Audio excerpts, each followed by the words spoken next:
बहू और बुलेट। घर के बाहर फट फट फट की जोर से आवाज हुई। सीमा को लगा कि पटाखे फूट रहे हैं। वो डर के मारे घर से बाहर निकली। देखा तो सामने योगेश यानी कि पतिदेव एक बुलेट बाइक पर बैठे हैं।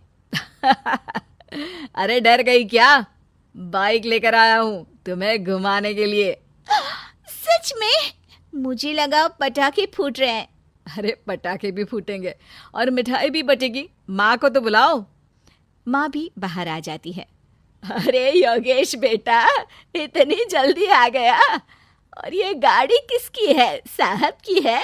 हाँ माँ, तुम्हारा बेटा साहब से कम है क्या? मेरी ही है। अरे बेटा, इतनी बड़ी गाड़ी ले ली, इससे तो तू घोड़ा ही ले लेता। महंगी पड़ी होगी ना? माँ महंगी सस्ती छोड़ो और मिठाई लाया हूँ, गांव में बंटवा दो। अरे बंटवा क्यों दो? पीछे बैठो, गांव में बांट कर आते हैं। सब खुश थे। योगेश गांव के बाहर एक कोयले की खदान में मजदूरी करता था। मेहनत और अकल से उसने वहां ठेकेदारी का काम सीख लिया और सूझबूझ से ठीक ठाक पैसा बनाने लगा। गांव में बात फैल गई कि योगेश के घर धमाका गाड़ी आई है। ऐसी गाड़ी पहले कभी किसी ने गांव में तो देखी नहीं थी। योगेश और माँ गाड़ी से वापस घर आ जाते हैं।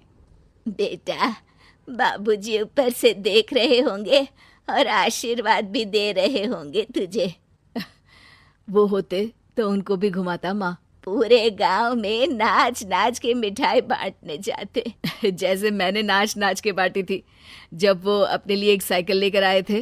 बस बस, बाबूजी दो बात भी सुनाते कि फटफट वाली फटफटी ले आया। सीमा आगे कहती है, अपने लिए तो ये गाड़ी ले आए और मेरे लिए? अरे ये गाड़ी तुम्हारे लिए ही तो है। पक्का मेरे लिए है? अरे पक्का तुम्हारे लिए है। अगली सुबह जब योगेश सो रहा होता है तो उसे बाहर से गाड़ी की आवाज आती है। वो घबरा कर चिल्लाता है, चोर चोर, मेरी गाड़ी ले जा रहा है, चोर चोर। माँ भी जागती है और योगेश के साथ दरवाजे की तरफ भागती है। जैसे ही दोनों बाहर निकलते हैं तो देखते हैं कि सीमा गाड़ी चला रही है। अरे बहू, नाक कटवाओगी क्या? ये क्या कर रही हो? अरे गिर जाओगी, ये क्या कर रही हो तुम? सीमा गाड़ी को रोक कर कहती है, सारे गांव में घुमा लाई, कहीं नहीं गिरी। क्या? सारे गांव में घुमा लाई? अरे लोग क्या कहेंगे बहू? सोचा क्या एक बार? यही कहेंगे कि कितनी अच्छी गाड़ी है। अरे तुम्हारे बारे में। हाँ, कहेंगे ना कि देखो कितनी अच्छी गाड़ी पर बैठी है। बहू गाड़ी रखकर योगेश और सासू माँ के पास जाती है। तुमने कब गाड़ी चलाना सीखा? हमारे बाबूजी के पास पुरानी स्कूटर थी, सीख ली। फिर स्कूल में एक मास्टर जी भी ऐसी ही गाड़ी लेकर आते थे, उन्होंने सिखा दी।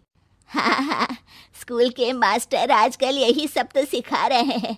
पढ़ाई का कुछ सिखाते तो कुछ भला होता। अरे बहू, अब गाड़ी मत चलाना। हमारे परिवार में कभी किसी औरत ने पीछे से आगे की सीट पे आने की हिम्मत नहीं की है। तुम भी मत करना, समझी? जी समझ गई माँ जी। सीमा सास की बात सुनकर चुपचाप रसोई में जाकर उदास होकर खाना पकाने लगती है। सास सुबह सुबह मंदिर से पूजा करके लौट रही होती है। तभी उसे दो औरतें रोक लेती हैं और कहती हैं, अरे बहू को थोड़े अच्छे लक्षण भी सिखा दो। गाड़ी चलाने निकली थी, गांव की मर्यादा का कोई ख्याल नहीं है। वही तो। अरे पैसे आने लगे हैं तो क्या मतलब कि किसी रीति रिवाज को नहीं मानोगे? अरे समाज में रहना है तो समाज के ढंग से ही रहना पड़ता है। अरे लाज भी नहीं आई बहू को? चूल्हे चौके से निकलकर सीधे गाड़ी लेकर चौराहे चबूतरे नाप लिए, फट फट फट करते हुए। अरे कुछ कह देना उसे। अरे ये क्या कहेगी? बूढ़ी सास है, इनकी थोड़ी ना चलती होगी घर में। हाँ, बहू की ही चलती होगी, मर्जी भी और गाड़ी भी।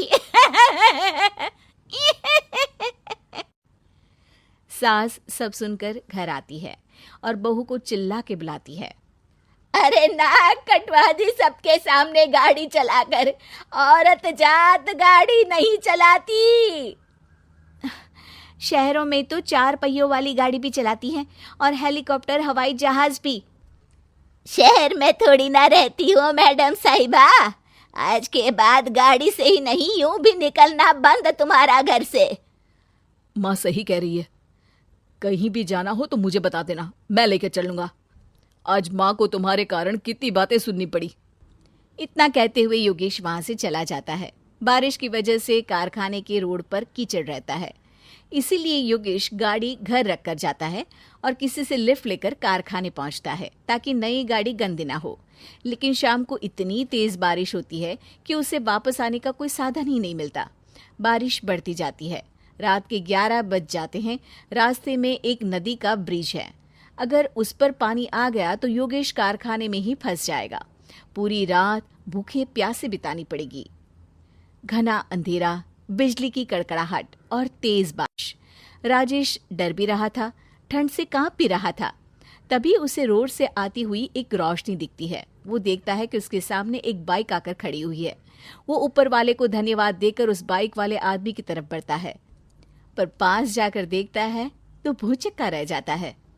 सीमा, तुम यहाँ इतनी बारिश में गाड़ी पर? पहले बैठो तो, नदी ब्रिज पे आ जाएगी तो जाना मुश्किल हो जाएगा। योगेश गाड़ी के पीछे बैठता है। सीमा गाड़ी चला रही है। मैंने तो तुमको पहचाना ही नहीं। गाड़ी की आवाज तो पहचानी होगी ना। अरे पर मुझे नहीं पता था कि तुम आओगी। अच्छा किया कि तुम आ गई। माँ नहीं आने दे रही थी, पर हमेशा पति पत्नी की रक्षा थोड़ी ना करेगा, पत्नी को भी तो करनी चाहिए। योगेश को सुबह अपने किए पर पछतावा होता है। उसकी आंख में आंसू आ गए जो बारिश की बूंदों में बह गए थे। उसके बाद सीमा को सास ने और योगेश ने खुशी खुशी समाज की सीमा लांघने की मंजूरी दे दी। अब वो जहां भी जाती फट फट फट गाड़ी पे ही जाती।